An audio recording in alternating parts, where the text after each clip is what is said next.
Welcome to Raw Boxing TV. This is Ranger. Thank you for watching this video.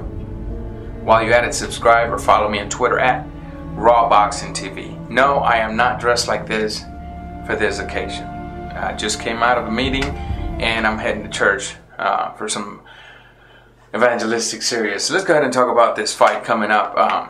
A fight that I've been kind of lazy at making the video, and not so much being lazy, but more of the fact of this is not an easy fight to call.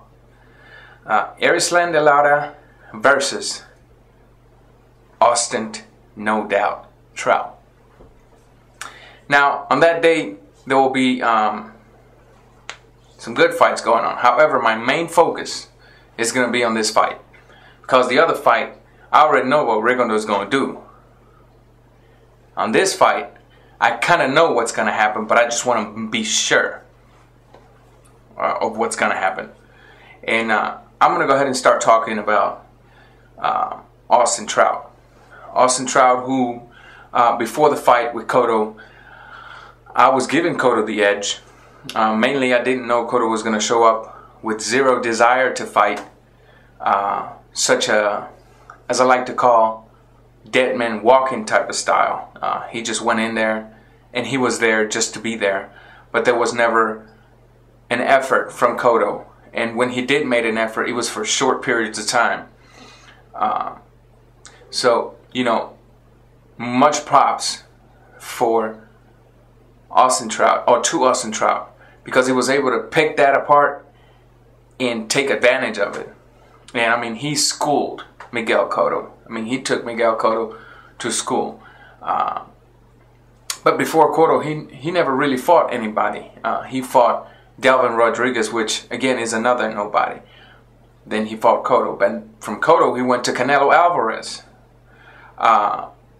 which was not on skills, but when it comes to names, he was at the top of the chart, other than Mayweather, pretty much.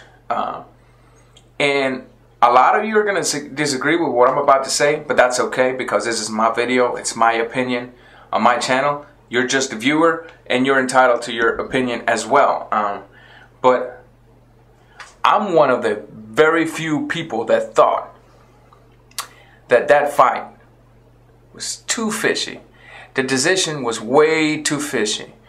Canelo looked impressive while bobbing and weaving and doing all these fancy things. But when I went back and looked at the fight, and you're welcome to do this as well, you don't have to take my word. Of course, you know, not everybody can do it. You really got to know what you're looking for in order to judge a fight. I'm not a professional judge, but I can judge a fight. I can guarantee you that. But when I was looking at that fight, the fight was so much closer that I can guarantee you that the decisive piece in that fight was a knockdown. If there would have never been a knockdown, I can almost guarantee you that the fight could have been a draw. Some people say Austin Trout won.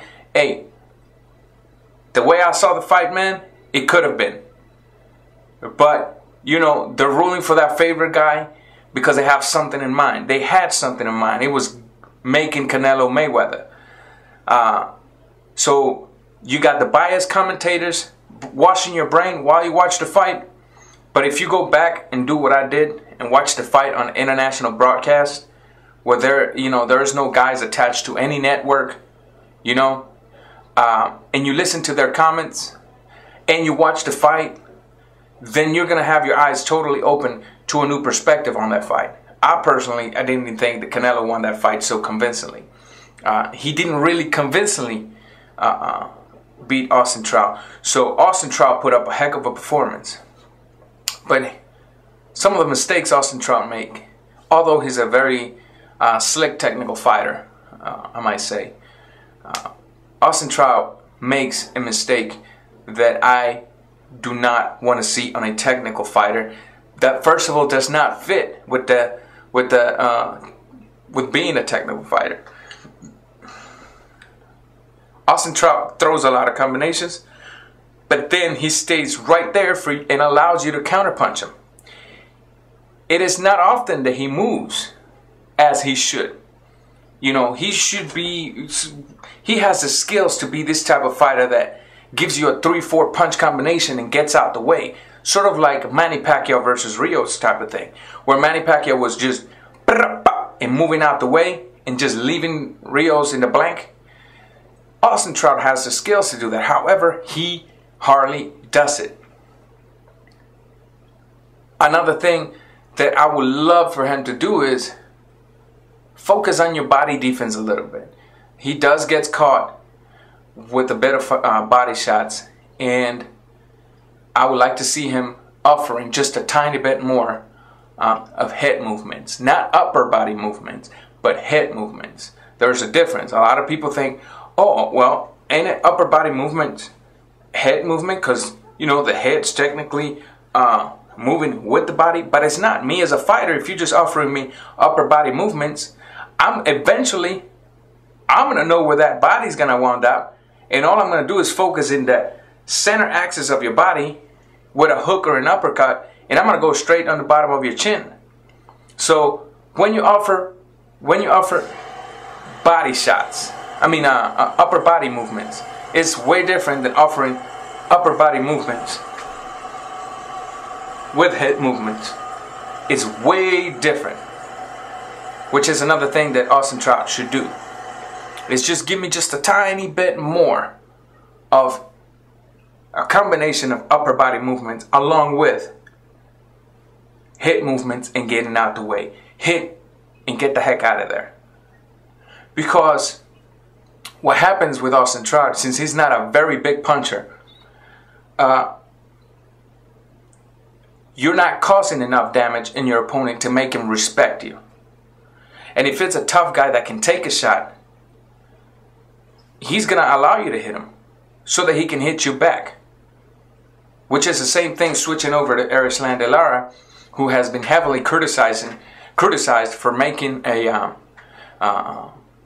warrior quit, peeing his pants. You know, Erislandy Lara was heavily criticized because he fought a guy in Angulo who can make a tough fight out of anybody.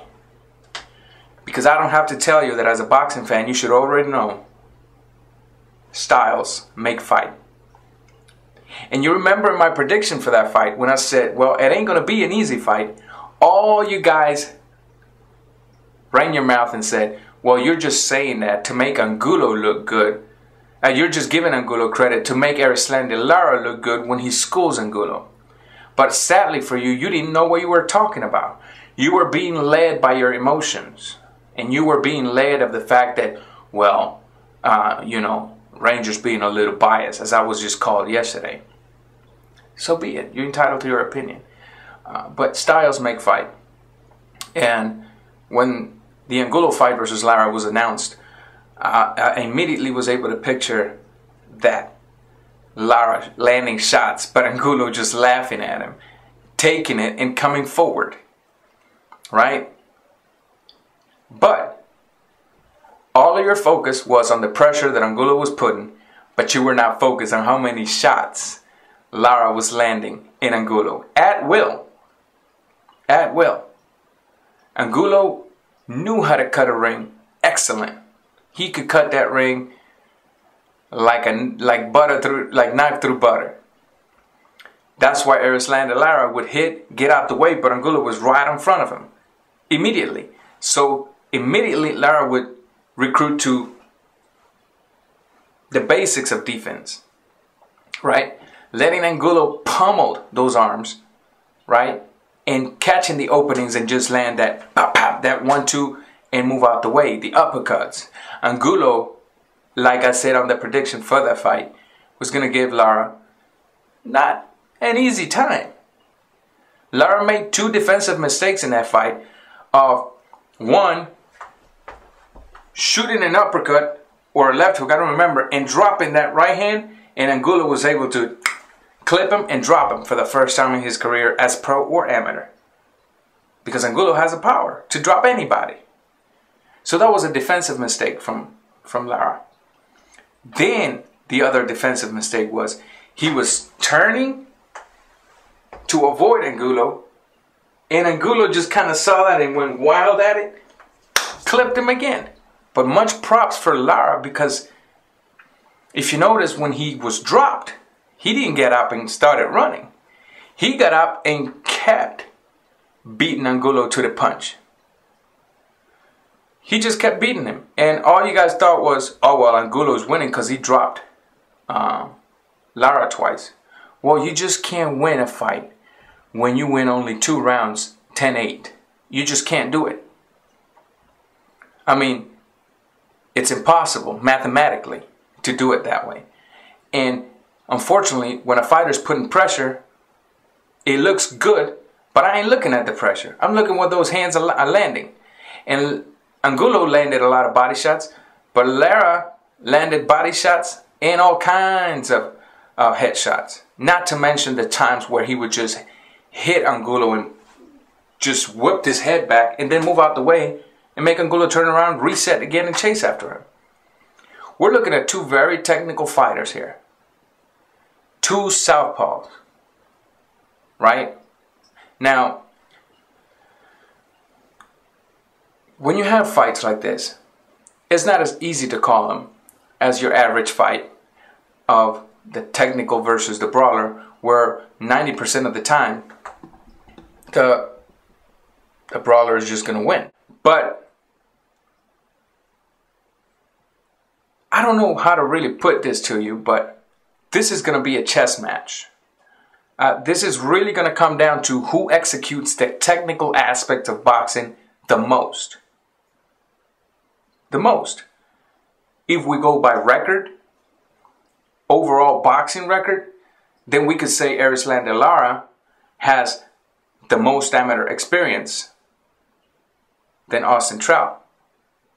As a pro, Trout has more experience. But then again, you already know me. I don't really care about pro experience, because pro experience can never match amateur experience. The majority of the fighters that have a deep, notice what I said, the majority, not all. The majority of the fighters that have a deep amateur experience get to be big in the pro box ranks.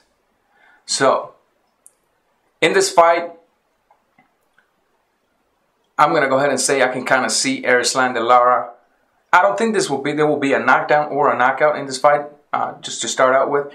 But I can kind of see Erislandy Lara capitalizing on that mistake that Austin Trout makes, which is throws a bunch of punch combination and then just stays there.